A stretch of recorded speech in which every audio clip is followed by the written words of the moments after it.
Hi friends, welcome back to our channel AL Foodology. வீடியோக்குள்ள போறதுக்கு முன்னாடி மறக்காம நம்ம சேனலை சப்ஸ்கிரைப் பண்ணிட்டு பக்கத்துல இருக்கிற பெல் ஐகானை பிரஸ் பண்ணி ஆல் ஆப்ஷனை செலக்ட் பண்ணிக்கங்க. அப்பதான் நான் போடுற எல்லா வீடியோஸோட நோட்டிஃபிகேஷனும் உங்களுக்கு கிடைக்கும்.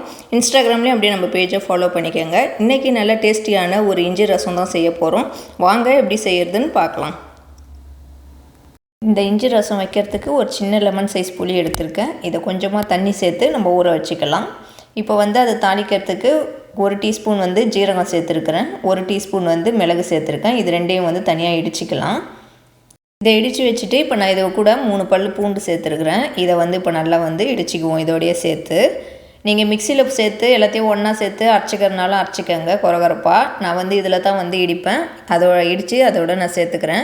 இப்போ சின்ன இஞ்சி துண்டு கொஞ்சம் நிறைய எடுத்துருக்கிறேன். இந்த நம்ம இஞ்சி ரசம் செய்கிறதுனால இஞ்சியோட ஃப்ளேவர் அதிகமாக இருக்கணும். அதனால் நான் இஞ்சி எடுத்துருக்கிறேன். இஞ்சி எடுத்து இப்போ இது கூடவே நான் தட்டி எடுத்து வச்சுருக்கேன். இப்போ ரசத்துக்கு ஒரு பேன் வச்சு 1 டேபிள் ஸ்பூன் ஆயில் சேர்த்துக்கலாம். இப்போ ஆயில் ஹீட்டான பிறகு தாளிக்கிறதுக்கு 1/2 டீஸ்பூன் கடுகு சேர்த்துக்கிறேன். இப்போது நம்ம இடித்து வச்ச அந்த இஞ்சி மிளகு ஜீரகம் இதெல்லாத்தையும் சேர்த்துக்கலாம். இது கூடவே நான் கொஞ்சம் கருவேப்பிலையும் சேர்த்துக்கிறேன்.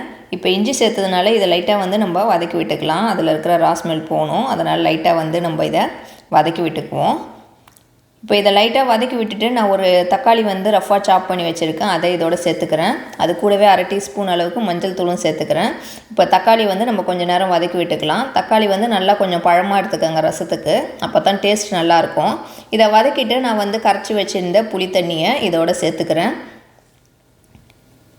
புளி தண்ணி சேர்த்துட்டு நான் கொஞ்சம் எக்ஸ்ட்ரா நார்மல் வாட்டரும் சேர்த்துக்கிறேன். அப்போ தான் ரசம் நல்லா டேஸ்ட்டாக இருக்கும். வெறும் புளி தண்ணி மட்டும் அப்படியே விட்டுறாதீங்க. கொஞ்சம் நார்மல் சாதா தண்ணி கொஞ்சம் எக்ஸ்ட்ரா சேர்த்துக்கோங்க.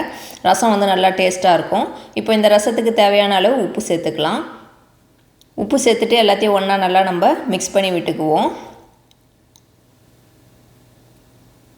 இப்போ இதை நம்ம மூடி வைக்க போகிறதில்ல, அப்படியே ஓப்பன்லேயே தான் வச்சு நான் குக் பண்ண போகிறேன். இதை அப்படியே ஓப்பன்லேயே வைப்போம்.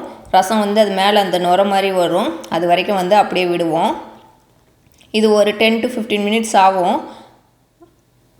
இது மாதிரி நுர மாதிரி வரப்போ நம்ம கொஞ்சம் நேரம் கழிச்சு இப்போ நான் இதை இஞ்சி சேர்த்ததுனால நான் ஒரு கொதி விட்டுருக்கிறேன். ஏன்னா அதில் இருக்கிற ராஸ்மெல் போகணுன்றதுக்காக. இப்போ நான் ஸ்டவ் ஆஃப் பண்ணிவிட்டு லாஸ்ட்டாக பெருங்காயத்தூள் சேர்த்துக்கிறேன். அதே மாதிரி ரச பவுடர் 2 டீஸ்பூன் சேர்த்துக்கிறேன். பெருங்காயத்தூளும் ரச பவுடரும் ஸ்டவ் ஆஃப் பண்ணிவிட்டு சேர்த்துக்கிறேன். இதை ரெண்டுத்தையும் சேர்த்துட்டு நம்ம நல்லா கலக்கி விட்டுக்கலாம். உங்கள்கிட்ட ரச பவுடர் இல்லைன்னா அப்படியே பெருங்காயத்தூள் சேர்த்துட்டு மிக்ஸ் பண்ணி விட்டுக்கோங்க. இப்போ இதெல்லாத்தையும் மிக்ஸ் பண்ணி விட்டுட்டு லாஸ்ட்டாக கட் பண்ணி வச்சுருக்க கொத்தமல்லி இலையை சேர்த்துக்கிறேன். கொத்தமல்லி இலையை சேர்த்துட்டு நம்ம மிக்ஸ் பண்ண வேணாம். கொஞ்சம் நேரம் அப்படியே மூடி வச்சிடலாம். நான் ஸ்டவ் ஆஃப் பண்ணிட்டேன். சர்வ் பண்ணுறதுக்கு முன்னாடி நம்ம அப்படியே மூடி வச்சிடலாம். அது நல்ல டேஸ்ட்டாகவும் வாசமாகவும் இருக்கும். நம்மளோட இஞ்சி ரசம் சூப்பராக ரெடி ஆயிடுச்சு. நல்ல ஹெல்த்தியான ஒரு ரசம் ரெசிபி இது. கோல்டு சமயத்தெல்லாம் இது சாப்பிட்டா நல்லாயிருக்கும். நம்ம மிளகு ஜீரகம் பெப்பர் பூண்டுலாம் நல்லா இடித்து சேர்த்துருக்கோம். நல்லா வாசமாகவும் நல்லா டேஸ்ட்டாகவும் இருக்கும்.